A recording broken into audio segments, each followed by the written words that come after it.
So we talked about stimulating the economy last chapter, get out of recession.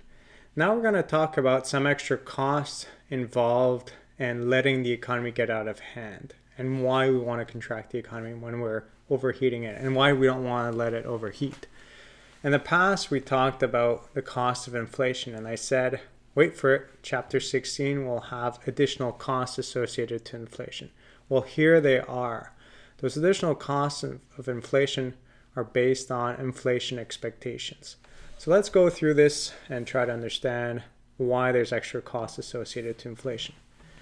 If workers and employers expect 3% inflation over many, many years, they'll negotiate a 3% increase of wages to keep real wages constant in collective agreements or the things of that same kind of nature.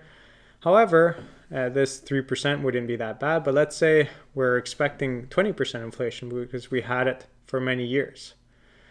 There'd be a larger leftward shift in AS that needs to be accompanied by a large increase in AD to avoid a recession or some form of stagflation to go on. And it's this whole process that keeps inflation levels alive. So if I just draw that monetary equilibrium that we had in the past, here, or output, whatever you want to put there, AD, AS. Well, let's say we're in a long run equilibrium at potential output. I call it Y star. So we're here. People negotiate much higher wages. We move on to here first. But naturally, if the government also increases the money supply at the same time, we're going to go back to this point here. So we won't feel this point here. We're just going to go from here pretty much straight up with that 20% increase in the price level. But the problem arises when the government's going to decide, no, we don't want this large increase in price level anymore. We want it to be smaller.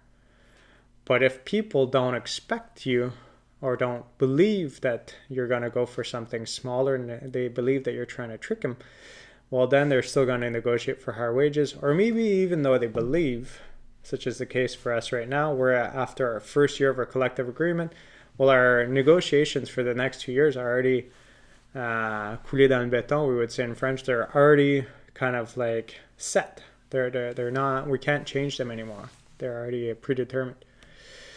So there's a big trade-off here between inflation and unemployment for a short time. But if we suddenly have 5% inflation 3 years in a row, workers will no longer ask for a 2% increase, even though the central bank may still state that the target is 2%. So the short run versus long run Phillips curve. I don't talk about the Phillips curve, even though it's a big topic in this chapter here. But that Phillips curve idea is that there's a short run trade-off between inflation and unemployment. In the long run, they say no. In the short run, they say yes. The big idea here is that if you allow more inflation, you may have less unemployment. But eventually, people just get to expect what inflation level that you have. And it's not going to lead to less unemployment. So the expected inflation influences the position and the movement of the aggregate supply curve. So the process of reducing inflation essentially is a 3-step kind of process. I'll go through this a little bit more rapidly, but essentially it's just this idea that in that diagram that I had before, you want to avoid this, this should have been over. You want to avoid this shift in AD from happening, which is this monetary validation phase.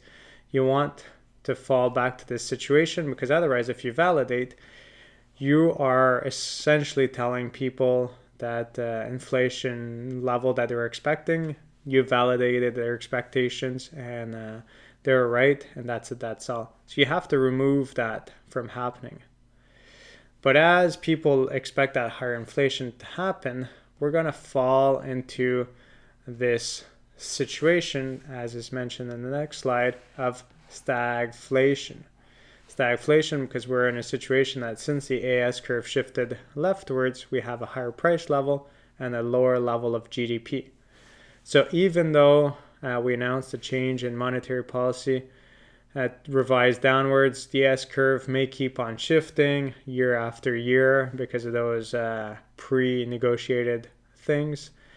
And it's going to lead to more and more stagflation until the people actually believe that the central bank is serious and revise their wages downwards, say, okay, we negotiated higher wages we shouldn't have had. We're going to go back to our old wages, and we're fine with that. We just want to have our jobs working and everything. So this is the main reason the central bank wants to be separate from the government, to be credible, because we want to be able to help revise expectations of inflation, because in this process we might have problems of unemployment. In that stagflation phase, we're less than full employment, so we have some unemployment that will arise. As people start to believe the expectations, they won't let their wages increase and they'll let their wages fall back, and we'll eventually restore full employment. So that AS curve will go and was kind of leftward, will slowly start creeping back as people negotiate their wages back down, just because they kind of anticipated 20%, inflation was only 2%, so the bosses were able to kind of say, well, we overpaid you, let's just put down your wages and that'll be it. So this is one of the big procedures essentially that we're going with. So how long and how expensive will this cost be? Well, essentially the cost of this disinflation is the loss of output and that unemployment that is generated in the process. If the inflation target is successfully achieved, the inflation reduction will never occur or will be very short-lived. And we'll see this recovery speed idea in the next section.